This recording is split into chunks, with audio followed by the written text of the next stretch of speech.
gonna be embarrassing if it's not. Okay, thank goodness. Round two, iNSaNiA.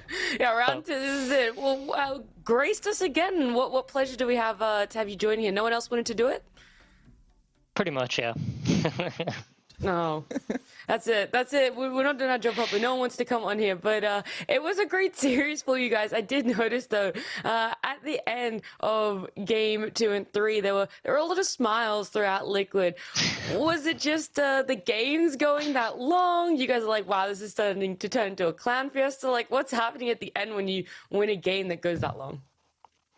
I mean, it's very enjoyable. Like, when you win these games, they're great. You know, it's like a matter of seconds, yeah, whether we win or lose. And it's like either I'm despair or I'm giga happy. So when it starts going, like when the game is like clowny and that wild, you just gotta enjoy it for what it is. Because, you know, like at the end, the result is kind of like unclear. Maybe you're gonna be happy, maybe you're not. So just try to enjoy the game while it's going on and all the dumb stuff that happens in late game Dota. Yeah, I do like that. That is nice to hear. I want to ask though, we've talked about Void a lot on this panel, and I want to know the conversations you guys are having in the drafting phase. Like, are you placing a really high importance on Void as well, to the point where you're willing to pick him almost any game? Void Spirit, yeah? Yeah, Or Void Spirit, Faceless sorry, Void. yes. Void Spirit, yeah. Void Spirit. I mean, the hero seems really good. I mean, we talked about it last time, but Universal Heroes, there's probably a lot of unexplored stuff there, and it's kind of cool what they can do with items. You like, if you think about the traditional heroes, you usually have like a third of the item pool to kind of pick from, whereas I feel like these heroes have like the entire item pool, and it all makes sense. So they just seem to have a lot of versatility in what they can build and what they can buy, and that way they can always be whatever you need them to be for the game. Yeah. Trent, any questions? All right. Well, I have a non this game related question. I was told that upon the departure of Matu, he actually gifted each member of the team a special cosmetic item. and I was told that yours was just a garbage piece. Is that accurate? I don't think I even got anything, so yeah. Oh, Garbage piece indeed. Okay, all right. That's good. Even better. Okay, perfect. We won't bring that up then. All right. Other question. Why? I was really banging on this one. What's wrong with Dazzle? Because I think that's what the cosmetic was for. At least that's what I believe I heard. I said I wanted to play Dazzle this last game, but I don't think it was the Dazzle game. Vetoed. So unlucky, dude. You got the veto? Why do you want to play Dazzle right now? What's up? I don't like his ulti. It's too confusing now. Bro, I haven't even played it since the patch. I don't even know what changed. All I know is he loses his health when he uses one of his spells. So it seemed fun. I don't know. Okay, good preparation to not play the hero and then call for it. I wonder why it got vetoed. I mean, when you get to do the interview with Blitz, when you get to do the interview with Blitz, please ask him about the prep work we've been doing for each of the series coming into the season. I'll ask him. All right. You have to make him do the next interview then, so we can ask him. Yes, please. Sure, I'll try. Okay. Sure. I'll go next. So since you guys have been taking it a bit more relaxed, what have you and your bros been doing with the, let's say, more relaxed time? Okay, so this is gonna be Giga Nerd, but there's like this Warcraft 3 map that's called Civilization Wars, and you know what's crazy? It has 3 lanes, and you have to each play like 1 lane each against some other dude, and you're like 1v1, and then like the mid laner rotates and helps.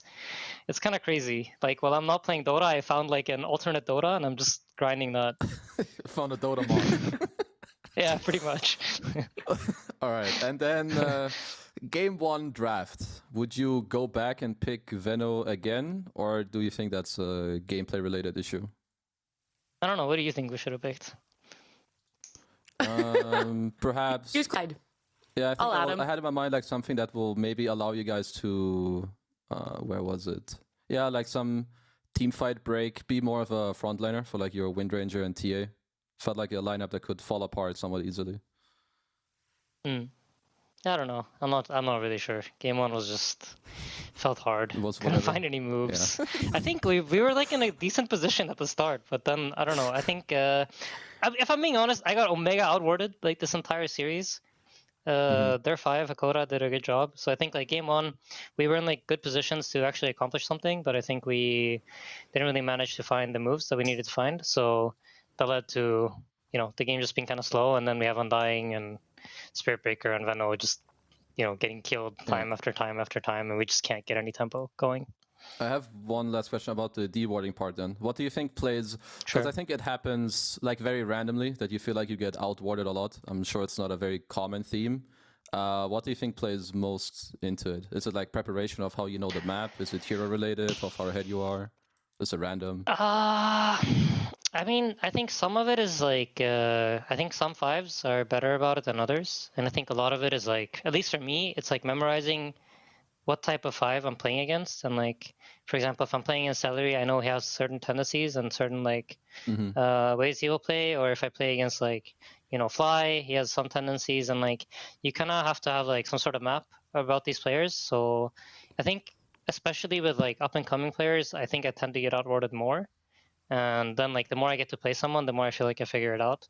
But to be honest, right now, I think it's just lack of practice on my end that's making us get a bit outwarded. Yeah. All right. Yeah, that's all from me. Thank you, sir. All right. Very quickly before we let you go, iNSaNiA, this is a super quick question. Yeah. I heard you say nudge, and we did a listen in, and you guys are even doing it in comms.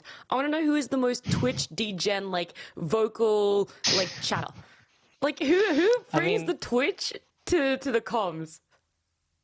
I think we all do, but I mean, we have this like, when the two supports. Okay, so when Gaming Gladiators run mid with their two supports, we call it cringing. It's like the name for it. Nisha just says it's cringe.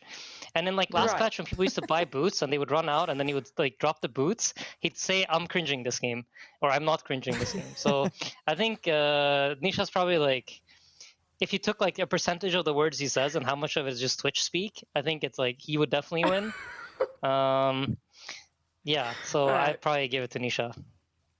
All right, Nisha gets that award. But look, iNSaNiA, we do have to go. We'll let you go so you can enjoy the rest of your night. Congratulations on this win in an absolute banger series. See ya. Okay, thank you very much. Bye.